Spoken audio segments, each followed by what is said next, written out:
예, 안녕하세요. H채널의 한창훈입니다. 반갑습니다. 2018년도 11월 29일 비트코인 및 암호화폐 시황방송 일부를 시작하겠습니다. 예, 제가 오늘 오전에 원래 이제 영상을 오전에 이제 올리는데 오전에는 그 영화를 보고 왔어요. 지금 최근에 이제 개봉한 영화인데 국가 부도의 날이라는 그 IMF 97년도 IMF를 주제로 한 영화를 이제 보고 왔습니다. 보고 왔는데 일단 이 암호화폐 투자하시는 분들은 제 생각에는 한 번쯤은 이 영화를 이제 보시는 게 도움이 될 것 같아요. 투자하는 데 있어서 왜 우리가 지금 이 암호화폐 시장에 참여를 하고 있어야 되는지에 대해서 영화를 보시면 좀 더 현실감 있게 느끼실 수 있을 것 같습니다. 일단 간단하게 영화 제가 간단하게만 소개를 해볼게요.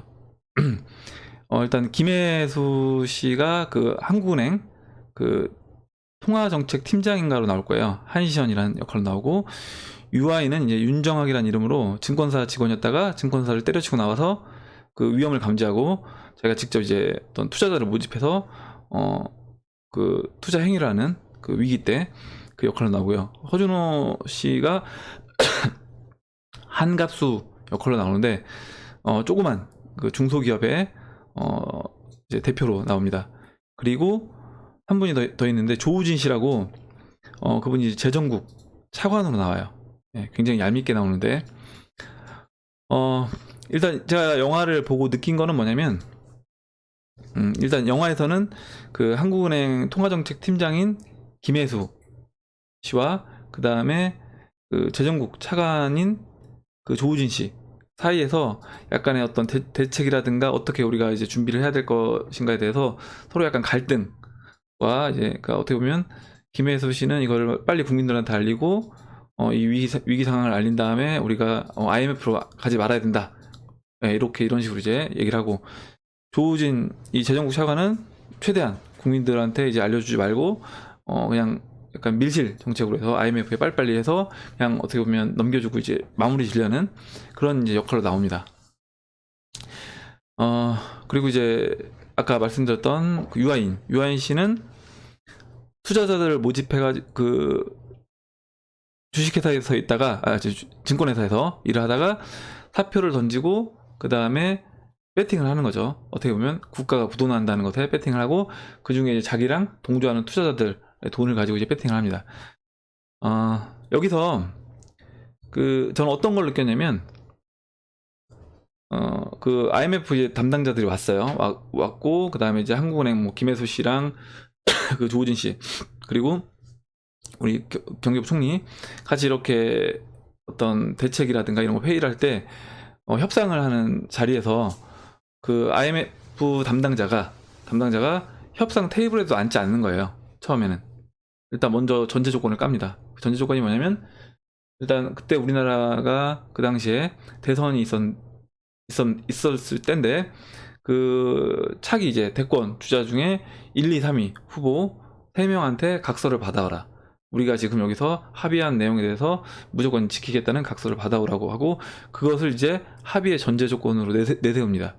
예, 내세우고 그리고 이제 여러 가지 조건을 걸어요. 그 제가 IMF에서 우리가 이제 위기를 결국엔 극복을 했는데 그 극복을 하게 된 게 우리가 뭐 금모기 운동을 해서 극복한 게 아니라 결과적으로 그쪽에서 요구하는 자본시장 개방 가장 큰 게 이제 자본시장 개방이었고 그 당시 이제 요구했던 조건이 보니까 뭐 금리 인상하고 그 다음에 종합 금융사들을 다 영업 정지시키는 거 그리고 가장 중요한 게 뭐냐면 우리나라의 자본시장 개방인데 그 당시에 이제 7%였대요. 외국인 자본 7%에서 이걸 50%까지 상향 조정하는 거였습니다.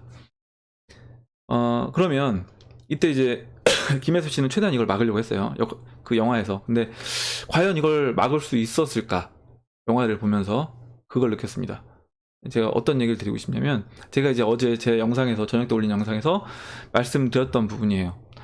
지금 중국이 어떤 회사채라든가 이런 지방 정부에서 이제 부채라든가 이런 게 굉장히 지금 최근에 급격히 늘어나고 실제 디폴트 선언하는 회사들이 나왔습니다. 부동산 회사에서 나왔는데 이런 상황에서 중국 정부 입장에서는 아직까지는 그래도 물론 약간의 위기감을 표현하긴 했지만 그래도 여유 있는 어떤 제스처를 취하고 있어요.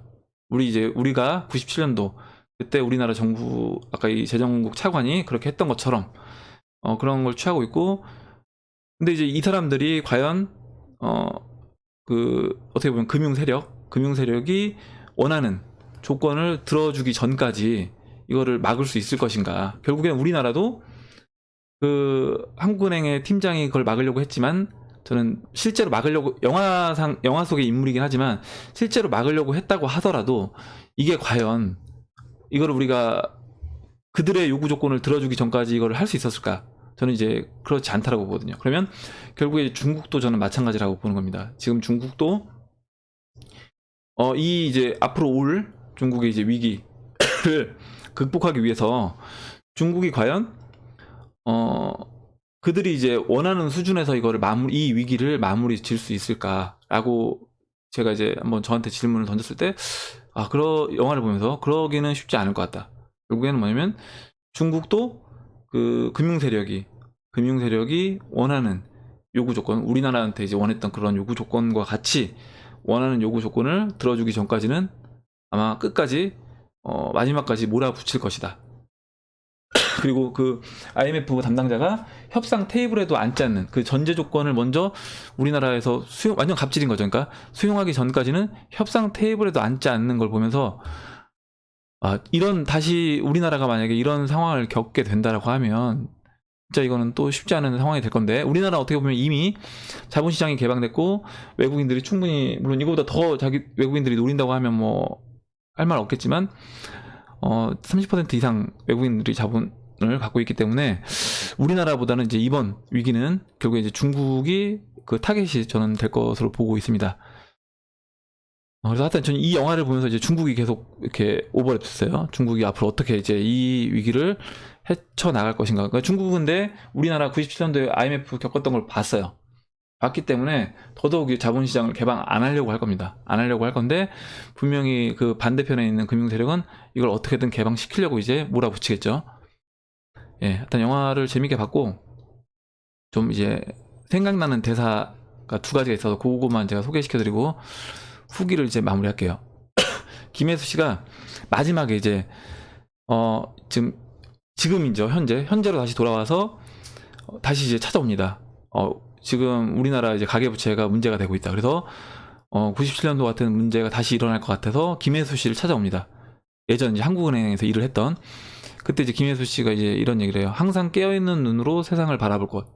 두 번 지기는 싫으니까요. 이렇게 얘기를 합니다. 그래서 우리도 지금 만약에 앞으로 이제 위기가 있다라고, 그리고 다가올 위기가 있다라고 하면 그것에 대해서 내가 계속 깨어 있어야 된다는 거예요. 내가 그냥 어떻게 보면 이런 생활 속에 묻혀서 우리 하루 먹고 사는데 이거에 이제 묻혀가지고 아무 생각 없이 그냥 지내는 게 아니라 계속 깨어있는 정신 상태를 유지해주고, 돈이 어떻게 움직이는지, 세상이 어떻게 변하는지 내가 직접 확인을 해봐야 된다. 예, 그래야지 이번에 이제 올 위기를 이제 위기는 위험과 기회잖아요. 그래서 그 위험을 잘, 어떻게 보면 오히려 이제 기회로 만들 수 있지 않을까 이렇게 생각을 합니다.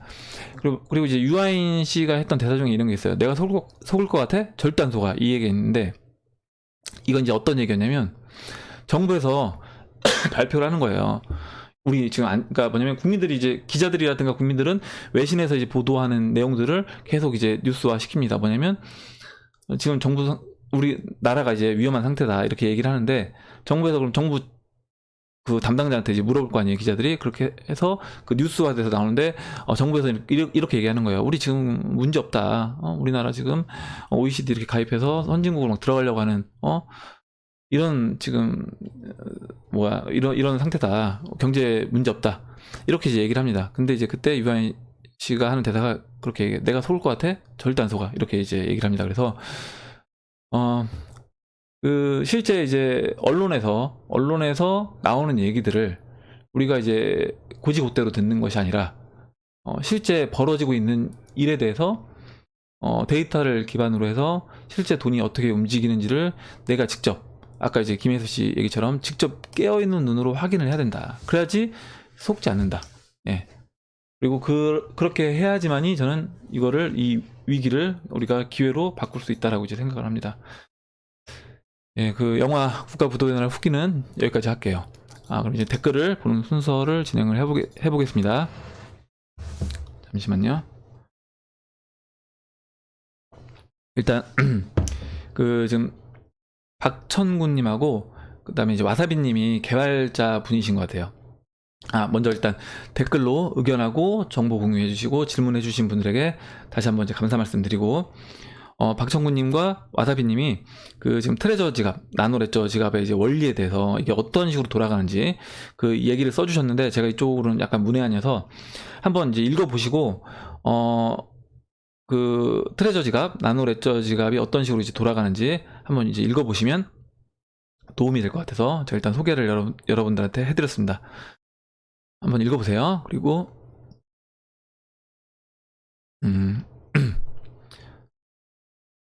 예, 예, 지금 제가 이제 리플하고 스텔라에 대해서 얘기를 했는데, 어제 이제 도리도리님이 그 돌이돌이님입니다. 도리도리님 아니고 유튜버 방송하시는 도리도리님이 아니시고 돌이돌이님. 예, 발음하면 그냥 도리도리님이죠. 똑같습니다. 발음은. 이제 내용을 써주셨는데 굉장히 이제 좀 잘 써주시고, 일단 이렇게 영어로 써주시니까 굉장히 좀 있어 보이더라고요. 그래서 제가 일단 내용도 좋습니다. 읽어볼게요. 그리고 제가 이 내용을 어제 이제 고정 댓글로 달았기 때문에 혹시 안 읽어보신 분들이 있으면 꼭 읽어보시기 바랍니다. 읽어볼게요. 예. 리플과 스텔라에 대해서 약간의 오해가 있으신 것 같습니다. 리플의 타겟은 금융기관입니다. 즉 각국의 규제가 가장 잘 녹아들어간 각국 은행 등의 금융기관과 파트너십을 맺어감으로써 국가 규제를 가장 잘 준수하는 세틀먼트 체계를 구축하는 것이 탄생 목적입니다. 그럼 이 세틀먼트가 뭐냐? 예, 일단 우리 그냥 제가 간단하게 설명드리면, 저도 깊이 있게는 알지 못하는데, 페이먼트는 그냥 이렇게 보시면 될 것 같아요. 우리가 이제 카드를 긁는 행위가 이제 페이먼트예요. 지불하는 거. 그리고 세틀먼트는 결제입니다. 결제. 카드를 긁었을 때 이제 그 뒷 과정이 있을 거 아니에요. 카드 회사에서 이걸 전산을 처리하고 그런 과정들, 그걸 이제 세틀먼트라고 이제 보시면 될 것 같아요. 이는 XRP가 이제 개인을 대상으로 하진 않는다는 의미입니다. 그러니까 리플은 은행과, 그러니까 금융기관과 금융기관 간의 어떤 이 송금을 그리고 이제 가장 국가 규제를 잘 준수하는 세틀먼트를 체계를 구축하는, 그 결제 관련된 체계를 구축하는 게 탄생 목적이다. 이렇게 얘기를 해주셨습니다. 제가 아마 이제 어제 예를 들 때 뭐 리플로 이제 뭐 물건 결제한다 이런 얘기를 해서 아마 이 얘기를 써주신 것 같아요. 그리고 반면에 스텔라는 그 타겟이 개인입니다. 즉 개인 간 세틀먼트 체계를 구축하는 것이 탄생 목적입니다. 그러니까 이제 보시면 리플하고 스텔라랑 실제 하는 일은 비슷한데 누구를 대상으로 하느냐, 개인을 대상으로 하면 스텔라, 금융기관을 대상으로 하는 거는 리플, 이렇게 이제 보시면 된다는 거죠. 그래서 따라서 개인 간 세틀먼트에 있어 가장 불편함이 많은 디벨로핑 컨트리, 그러니까 이제 개발도상국들은 지금 은행이 어떻게 보면 이제 우리나라야 당연히 은행 계좌 만드는 게 은행도 이제 가깝고 이렇기 때문에 뭐 불편함 없이 은행 업무를 보고 있지만, 개발도상국 같은 경우는 이제 은행을 가려면 진짜 차로 몇 시간 가야 된다거나 이런 나라들이 있다는 거죠. 뭐 필리핀이라든가 이런 데 좀 약간 시골 같은 데들은. 그래서 이런 데들은 어떻게 보면 이제 모바일로 해서 이런 스텔라를 이용해서 개인 간에 송금을 할 수 있는 거를 이제 하는 대상 국가로 하고 있다, 이 얘기를 써주셨어요. 이 둘 간의 관계는 경쟁 관계가 아니라 각자가 다른 시장을 겨냥하고 있는 서로 이제 상호 보완적인 관계다. 이 둘은 각자 전혀 다른 타겟을 가지고 있는 것이고, 이에 따라 이 둘 간의 제휴도 굳이 필요 없습니다. 이 말은 스텔라 CTO가 최근 인터뷰에서 한 말입니다. 참조하시기 바랍니다. 그래서 좋은 글을 이렇게 올려주셨어요. 그래서 여러분들 꼭 한번 보시고요. 예. 일단 의견 감사드리고, 그리고 이제 이준영 님이 이제 써주신 제가 글을 간단하게 이제 소개를 시켜드릴게요. 질문을 해주셨는데, 지금 투자자들 중에는 위너보다는 마이너스 80에서 90% 이상 손실 분들이 많다고 사료됩니다. 거의 대부분이 그래요, 실제로. 물론 마이너스 90%이면 손절할 이유가 없겠고 어쩔 수 없이 존버를 할 수밖에 없다고 봅니다. 또한 대출 및 개인 간의 돈을 빌려서 투자하신 분들도 많다고 보며 매월 생활비도 모자라거나 없어서 애를 많이 먹고 있다고 봅니다. 그래서 제가 이제 어제 말씀드렸죠. 뭐냐면 여러분들 이제 물론 지금 싸니까 매수하고 싶으신 생각은 제가 충분히 이해를 합니다. 근데 그렇다고 하더라도 막 대출 받아서 무리하게 했다가 만약에 이제 이자를 못 내서 갑자기 근데 그 상태에서 비트코인이 지금 상 가격보다 더 빠져서 3,000달러 와 있다고 하면 오히려 뭐 3,500달러, 600달러 아니면 4,000달러에서 산 다음에 3,000달러에 팔아야 되는 상황이 올 수도 있는 거예요. 그래서 항상 가장 중요한 건 뭐냐면 투자에서 자금 관리입니다. 내가 이 금융 상품에 대해서 이 투자 상품에 대해서 아무리 확신이 갖고 있고 나는 리플은 뭐 120달러 올 때까지는 전혀 안 팔아. 절대 안 팔아. 이렇게 생각을 하고 있다고 하더라도 여러분들 자금 상황이 어쩔 수 없이 팔아야만 되는 상황이 온다라고 하면 여러분의 확신을 갖고 있다고 하더라도 이거는 매도할 수밖에 없는 상황이 되는 거예요. 그래서 확신과 그 다음에 여러분들 자금 관리, 그래서 경제적으로 어느 정도 여유 있는 돈을 항상 준비를 해 놓으셔야 된다. 그래서 레버리지 제가 투자를 하지 마시라고 하는 이유도 뭐 한두 번 맞아서 수익률을 이렇게 재미를 볼 수는 있긴 하지만 제가 다 해봤다는 거죠. 레버리지 투자도 예전에 다 해보고 했는데 이제 몇 번 먹는 것 같아도 한 번 토할 때 이제 다 토하는 겁니다. 그렇기 때문에 하지 마시고 안전하게 자금 관리를 해서 하실 수 있기를 바랍니다. 그러면 이제 H님께서는 존버 외에는 답이 없다고 생각하시는지요? 이렇게 얘기를 해주셨는데 저는 이제 그건 아니에요. 그러니까 포트폴리오 갖고 있는 상태에서 저희가 이제 계속 차트 설명 드릴 때 비트코인을 일정 부분, 그러니까 이더리움, 알트코인들이 비쌀 때는 저 알트코인들을 매도해서 이제 비트코인으로, 물론 현금화도 저는 많이 못하긴 했지만 비트코인으로 많이 바꿨습니다. 비트코인을 바꿔놓고 여기서 이제 지금 알트코인이 많이 빠진 상태에서 추가적으로 제가 갖고 있던 비트코인들을 일정 부분씩 계속 분할로 알트코인으로 이제 바꿔 나가고 있는 중이에요. 저는 그렇게 하고 있고, 그리고 또 이제 여러 가지 매매 전략을 쓰고 있어요. 여기서 사실 방송에서 다 말씀드리기는 좀 시간 관계상도 그렇긴 한데 여러 가지 전략을 가지고 이제 매매를 하고 있습니다. 뭐 이제 무위험 차익 거래도 하고 있고, 거래소관 이용해서, 그리고 또 뭐 달러 기반, 테더 기반으로 한 그런 매매도 하고 있고, 또 교체 매매도 하고 있고, 여러 가지 매매를 저는 트레이딩을 하는 사람이니까 그렇게 하고 있습니다. 그리고 예를 들면 제가 이 부분에 대해서는, 그리고 비트코인과 알트코인들을 조치하는 거는 제가 거의 대부분 여러분들이 이제 봤을 때 너무 디테일한 거 다 따라 하시기에는 이제 어렵다고 판단되고, 굵직굵직한 것들은 제가 거의 다 여러분들한테 이제 말씀을 드려요. 제가 하는 매매에 대해서. 예를 들면 강의 내용 중 이더리움이 상승하기에는 시간이 늦을 수 있다고 하시고 리플이 빨리 상승할 수 있는 차트다라고 말씀하셨는데, 그러면 현실이 어렵고 단기간에 이익을 보려면 이더리움을 매도하고 리플을 매수하는 것이 어떨지요? 이거 일정 부분 맞는 얘기인데요. 이것도 이제 이렇게 제가 하는 건 뭐냐면 이거죠. 저는 이제 이더리움이 늦게 갈 거라고 판단을 해도 저 일정 부분 벌써 이더리움을 교체를 해놨어요. 왜냐면 제가 보고 있는 그 시장이 틀릴 수가 있기 때문에 예를 들어서 이더리움이 1비트당 25부터는 일부씩 교체한 겁니다. 25에서 교체, 뭐 30에서 교체, 1비트당 25이 될 때 교체하고 1비트당 30이 될 때 교체를 해놓은 거예요. 이런 거죠. 물론 최종적으로 뭐 한 52더까지 1비트당 52더까지 갈 걸 예상하고 있지만 제 예상이 틀릴 수 있는 거잖아요. 그래서 분할로 이제 이렇게 하고 있는 거고, 마찬가지로 리플도 차트가 이제 그때 바뀌면서 이제 올라가는 걸로 보여서 리플이 시장에서 강하다라고 판단하고 부랴부랴 그때 비트를 리플로 이제 교체를 하고, 또 원화를 갖고 이제 리플을 매수를 했었죠. 이렇게 했습니다.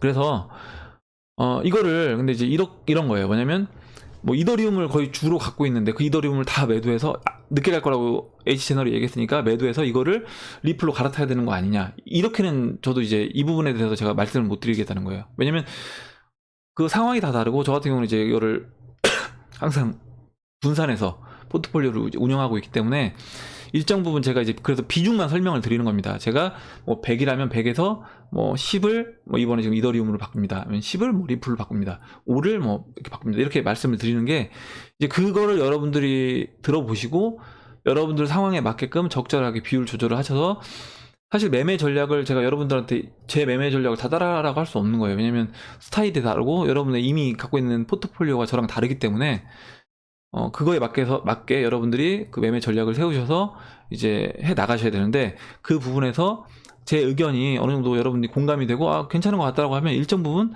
참고해서 하시라는 거죠. 예, 물론 제 의견도 있고 또 다른 분들 의견도 같이 들어보시고요. 예, 그리고 뒤에 이제 또 다른 좋은 얘기도 써주셨는데요. 예, 요건 한번 이제 읽어보시면 좋을 것 같습니다.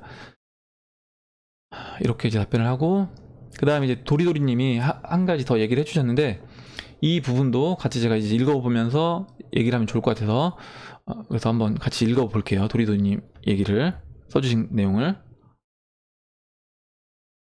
스테이블 코인으로 발행될 각국 중앙은행의 CBDC, 센트럴 뱅크 디지털 커런시래요. 예, 와 리플 간의 관계에 대한 설명을 보충하고자 합니다. 만약 각국의 CBD 시간, 그러니까 중앙은행 디지털 커런시예요. 직접적 교환이 가능한 유니버셜 또는 글로벌 익스체인지가 가능하다면 리플은 사용되지 않을 겁니다. 예, 이러한 유니버셜 익스체인지의 가능 여부는 경제학의 측면과 규제 측면에서 판단할 수 있습니다. 결론부터 말씀드리면 이러한 유니버셜 익스체인지 설립은 불가능합니다. 이렇게 얘기를 해주셨는데, 네, 그 다음 읽어볼게요. CBDC도 달러에 1대1로 패깅만 했을 뿐이지 개념상은 법정 화폐입니다. 그러니까 결국에 이제 스테이블 코인들 얘기를 하신 것 같아요. 그러니까 스테이블 코인들 보면 달러에 패깅된 거, 원화에 패깅된 거, 그리고 엔화에 패깅된 거, 이것도 어찌됐든 법정 화폐라는 거죠. 왜냐면 이거를 가지고 다시 그 발행 업체에 갔을 때 그 발행 기관 업체에서 발행 회사에서 다시 이거를 법정 화폐로 바꿔주기 때문에 똑같은 1대1로 패깅된 법정 화폐라는 거예요. 일반 화폐는 그냥 종이 법정 화폐인 거고, 이거 CBDC는 이 법정 화폐를 디지털화한 것 뿐이라는 겁니다. 그렇기 때문에 이거를 우리가 지금 달러를 내가 마음대로 막 살 수 없잖아요. 그리고 엔화 같은 것도 이제 바꿀 때 제한을 받고 있고, 이런 실제 우리 현실 상황에서 이렇게 되기 때문에 그 부분을 이제 얘기를 해주신 거예요. 그래서 이거는 이제 현실적으로 이제 불가능하다. 그리고 이제 중간을 생략하고 이제 뒤에를 읽어보겠습니다. 유니버셜 익스체인지 설립이 가능했다면 기존의 전통 외환시장이 각 국가별로 있을 이유가 없는 것이죠. 이런 연유로 리플과 같은 브릿지 통화가 있어야만 은행을 통해서 법률상 정한 규모의 법정화폐를 빠르고 저렴하게 상대편 국가의 수신자에게 송금할 수 있습니다. 이렇게 써주셨습니다. 그러니까 지금 뭐 스테이블 코인이 리플이나 스텔라를 대체할 것이냐, 이 부분으로 이제 걱정하시는 분들이 많잖아요. 그러니까 지금 어떻게 보면 그것에 대해서 도리도리님이 의견을 써주신 거예요. 그리고 이런 이유 때문에 어떻게 보면 그런 CBDC가 이런 거를 대체하는 건 쉽지 않아 보인다. 결국에 이제 리플이 필요하다는 얘기죠. 예, 이게 좋은 의견을 써주셔서 감사합니다. 그리고 김민호님이 또 내용을 써주셨는데, 어제 방송 내용 중에 10만 개 비트코인 대형 거래에 대해서 뭔가 오해가 있는 것 같아서 살펴보셨대요. 10만 9천 개 전송 내용을 보니까 바이낸스 콜드 월렛에서 전송이 되었던데, 예전 코인리스 뉴스 내용 중에 바이낸스에서 정기적인 보안 차원에서 새로운 지갑 주소로 전송된 내용을 읽었던 기억이 있다고 하셨습니다. 그래서 이 부분은, 그러면 이게 만약에 이제 콜드 월렛이 맞다라고 하면 한번 이제 계속 지켜볼 필요가 있다라는 거죠. 한번 지금 볼까요? 잠깐만요.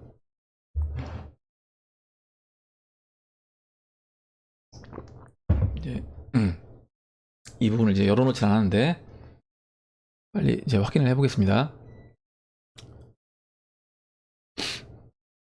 예.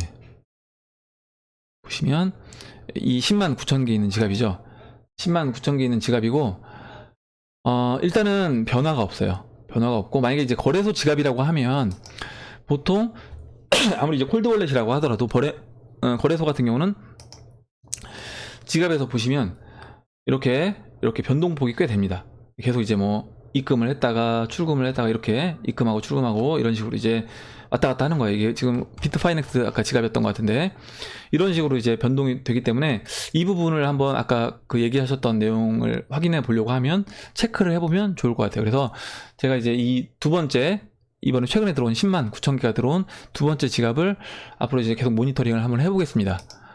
어떻게 이제 바뀌는 내용이 있는지. 예. 네, 그리고 그리고 이제 무진님이 이제 질문을 해주셨는데, 중국이 비트코인 보유량이 80%라고 하는데 근거가 있는 건가요? 이렇게 얘기를 해주셨는데요.